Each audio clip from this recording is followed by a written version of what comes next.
Chambéry et la Savoie accueillaient le tout premier congrès du Conseil national handicap et emploi des organismes de placement spécialisés, dit KEOPS, du 17 au 19 septembre 2014.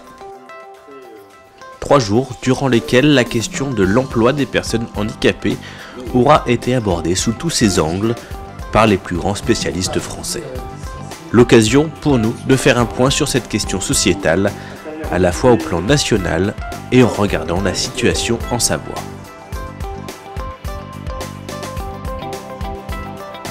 KEOPS, c'est le regroupement de 2 anciens réseaux qui représentaient les organismes de placement spécialisés Cap Emploi.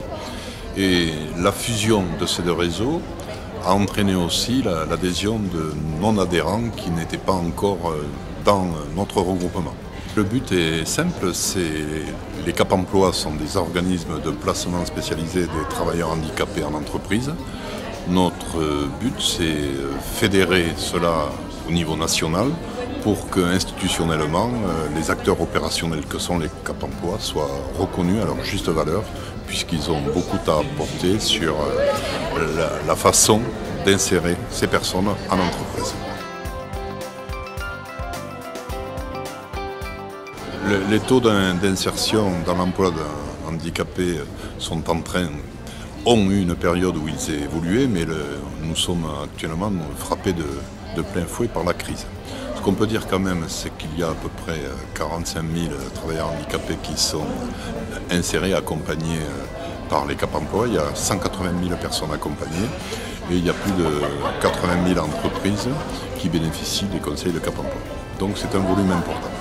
Le vrai chiffre qui compte, c'est de voir si le volume de l'emploi des travailleurs handicapés en proportion diminue par rapport à l'emploi des personnes classiques. Et sur ça, on est en légère progression, mais c'est un combat permanent. Je crois qu'on peut être fier de notre territoire sur les problématiques liées à l'emploi des personnes handicapées. Fier d'une chose, c'est que les questions ont pu être abordées ouvertement depuis très longtemps. Donc on ne découvre pas ça aujourd'hui.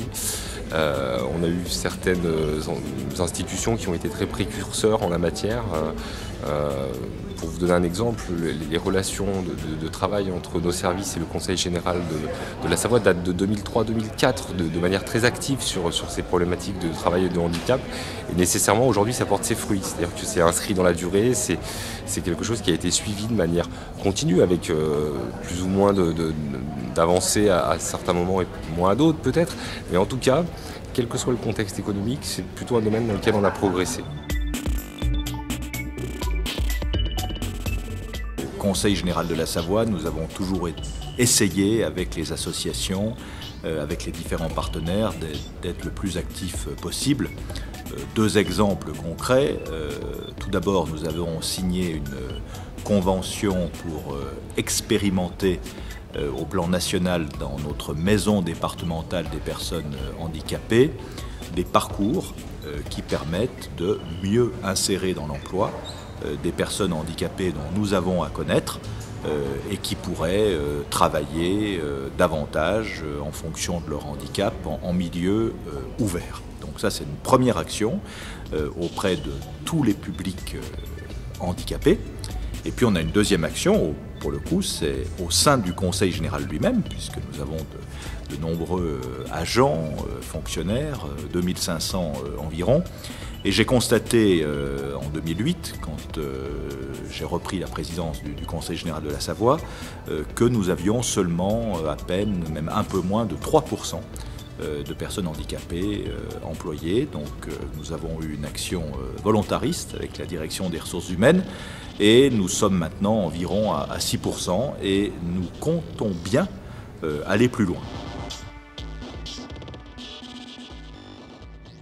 On a la chance en Savoie d'avoir à la fois un tissu de PME qui est très dynamique et qui ont été très ouvertes à la question du handicap. Ça fonctionne un peu sur le principe de la tache d'huile.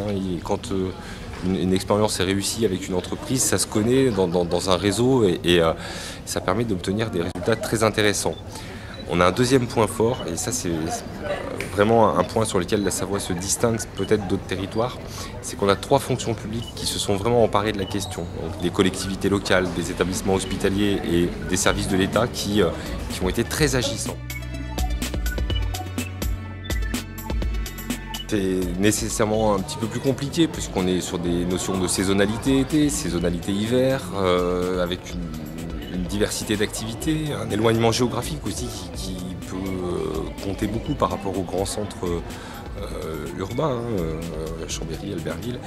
Et pour nous, c'est vraiment un domaine sur lequel il y a du potentiel, il y a plein de choses à faire. On le voit, le département est assez en pointe sur tout ce qui relève de l'adaptation touristique pour les personnes handicapées. Il y a des choses formidables qui sont faites. Donc on doit pouvoir aussi progresser et trouver des innovations en matière d'emploi des personnes handicapées pendant les saisons hiver, pendant les saisons été.